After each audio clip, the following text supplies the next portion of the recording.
So I used to make this mistake every trip. I land at a new country and frantically install my eSIM at the airport with Wi-Fi that barely works. My plane's landing, I'm stressed, and suddenly I'm troubleshooting connectivity instead of grabbing my luggage. So here's what I learned. The when matters way more than you think. In this video, I'm gonna break down exactly when to install your eSIM from Airalo and how to turn it on and off, and what to do if something goes wrong. And trust me, once you know the timing, everything else is smooth sailing. So let's dive in. So first up, when should you actually install your eSIM? I used to stress about this way more than I need to, but once I understood how Airalo works, the timing became super straightforward, and here's exactly how I do it now. So here's my rule. Always install your eSIM at home on stable Wi-Fi. I'm talking about a few hours before your trip. The beauty of an eSIM is that you don't need to wait until you arrive at your destination. When to install your eSIM from Airalo is totally flexible because most eSIMs don't finish activating until you're at your destination. So you can install it early without wasting a single day of data. So don't stress about timing. You can install it a few hours before your trip and it'll be waiting for you when you arrive at your destination. Now here's one thing you should double check. Go into your Airalo app and look at your package details. This is where Airalo tells you if your specific eSIM activates on installation or in your destination. Most of the time in your destination, but if your eSIM is one of those rare ones that activate at installation, you can just install it a few hours before your flight instead. It's still plenty of time to use your eSIM. Either way, there's no stress and you've got the flexibility. One important thing to remember, even if you install your eSIM early, it'll only work within its coverage area. So an eSIM for Japan literally only connects once you're in Japan. An eSIM for Europe only works in Europe. That's actually built-in protection for you. There's no way to accidentally burn data before your trip. So once you have your eSIM installed, the next step is getting connected, and it's just a few toggles. Let me walk you through both iPhone and Android since the process is pretty much the same with just slightly different menu names.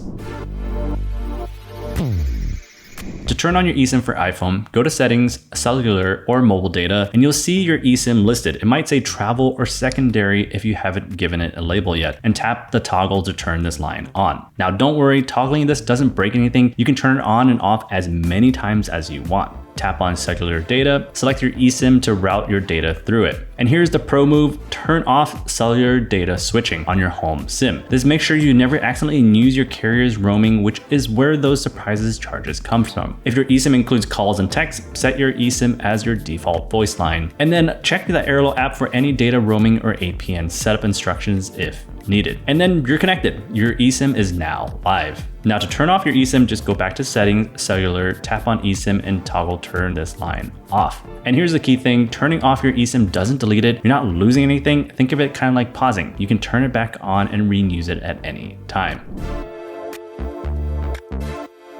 Now on Android, the process is basically identical with just different menu names, and here's how. Go to Settings, Network and Internet, go to SIMs or mobile network depending on your phone, and select your eSIM from Airalo, toggle Use eSIM on to connect. Now, if your screen looks a little different, that's totally normal. Android has a bunch of different versions, so just look for network or connectivity and you'll find the same toggles. If your eSIM includes calls or SMS, choose your eSIM as your call/SMS preference. Follow any prompts in the Airalo app to enable data roaming or add APN settings if needed, and you're done. You're connected on Android, which is super straightforward. Now to turn it off on Android, just go back to the same menu and toggle Use eSIM off. The same deal as on iPhone, turning it off doesn't delete anything. You can toggle it back on whenever you need to. Okay, so now you know when to install and how to turn it on, but let me address one thing I know stresses people out a lot. What if it doesn't connect right away? Now, I'm not gonna lie to you, occasionally the eSIM doesn't connect on the first try, but here's the good news, it's usually just a settings thing and it's super fixable. I've been through this a bunch and I'm gonna walk you through the exact steps I take in the order that actually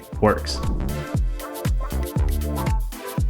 Most connection issues get fixed by one of these steps. I always try them in this order because the first one usually just works. First, go back into your settings and toggle your eSIM off and wait 10 seconds and then toggle it back on. And seriously, this fixes most issues. That usually does it. If not, try the next step. If the toggle didn't work, restart your phone. I know it sounds basic, but restarting your phone literally refreshes the entire connection and fixes about 80% of the remaining issue. Give it 30 seconds after restart and your eSIM should grab onto one of the networks. Most of the time, this is the fix. Go into your Airalo app and look at the supported networks list for your eSIM. Then go back to your phone settings and check which network your eSIM is actually connected to and make sure they match. If your eSIM is searching but not finding a network, it usually just needs a moment or a restart to grab onto one. And sometimes your physical SIM or your eSIM can compete for connections. Try turning off your physical SIM temporarily and see if your eSIM connects. If it does, your eSIM is fine. You just need to manage which one is active. This is totally normal. You're just prioritizing which SIM gets the connection.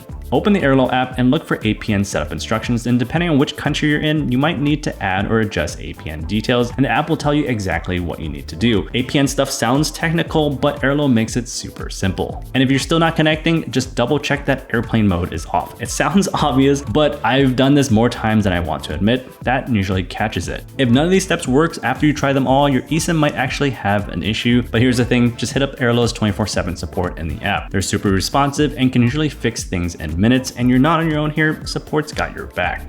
So there you have it, when to install, how to activate your eSIM, and how to fix any connection hiccups. Now you got the full picture. You're ready to install at home, activate when you land, and also stay connected the entire trip with zero stress. Hit the subscribe button so you don't miss our other eSIM guides and travel hacks, and safe travels.